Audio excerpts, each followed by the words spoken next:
I used to think silence could keep me safe. That if I just endured a little longer, maybe love would win. But the night my brother threw a plate at my head, I realized, silence doesn't protect you. It protects your abuser. My name's Elena Rivers, 24. And I grew up in a family that worshipped appearances more than truth. In our house, my brother Noah was the golden boy, the son we all had to orbit. His anger was stress. His violence was just pressure from work. But when I pressed an ice pack to my bleeding head that night, my mother's words cut deeper than any bruise. He's just tired, Elena. Don't make everything about you. Noah stood behind her, calm, smiling, like he hadn't just shattered a plate inches from my skull.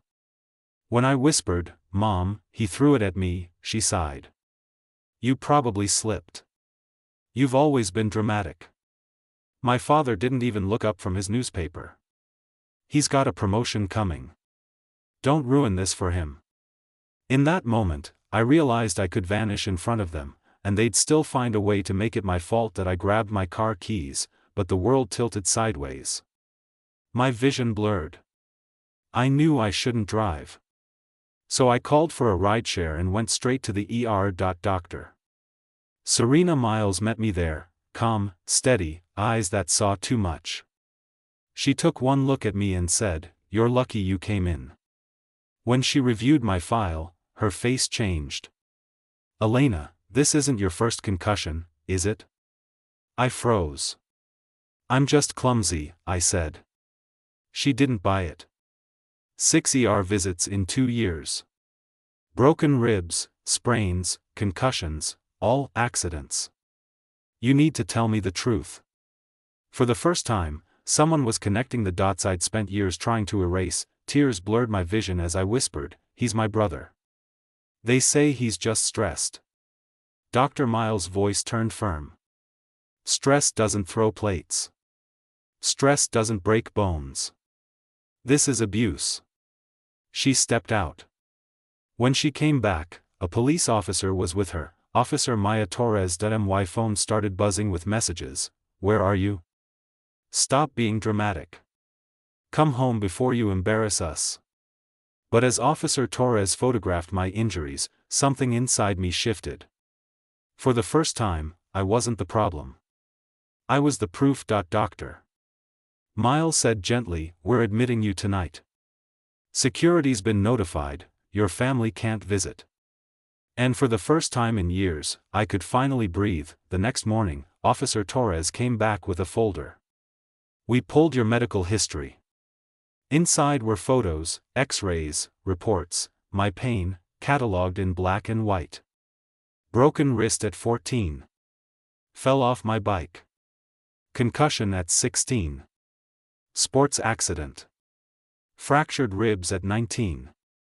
Slipped on the stairs." "Elena," Officer Torres said softly, "this isn't normal. Next time, it could kill you." A social worker, Lisa, joined us.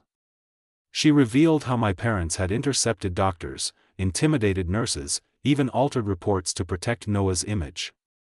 My whole life had been a performance, and I was the sacrifice keeping their show alive. Lisa leaned forward. "We can build a case. But we need your voice."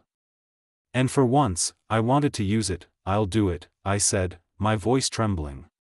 For 2 hours, I told everything. Every slap disguised as stress. Every bruise brushed off as love. Every time silence was demanded in the name of family. When I finished, I wasn't trembling from fear anymore. It was something else, relief. 6 months later, the world looked different. Noah faced charges. My parents faced investigations for obstruction. Their perfect reputation, the one they'd built on lies, crumbled. And me? I moved to a new apartment. Started therapy. Changed my number. I still flinch sometimes when doors slam too hard. But healing isn't pretty. It's quiet. It's slow. And it's mine. During the court hearings, 3 of Noah's ex-girlfriends came forward. "Your story gave us courage," one said. I realized then, every time I stayed silent, I wasn't just protecting him. I was protecting every monster like him. Now, my voice protects others. A year later, I stood in my living room, surrounded by people who felt more like family than blood ever did: Dr. Miles, Officer Torres, Lisa, and the friends I met in group therapy. We toasted to freedom, to truth, to the terrifying beauty of starting over. Dr. Miles smiled. You didn't just save yourself, Elena. You broke a cycle. And she was right. Because sometimes, the bravest thing you can do isn't surviving the storm, it's walking away from the house that built it. Family doesn't silence your pain. Real family helps you heal it. And for the first time in my life, I finally feel safe calling that home.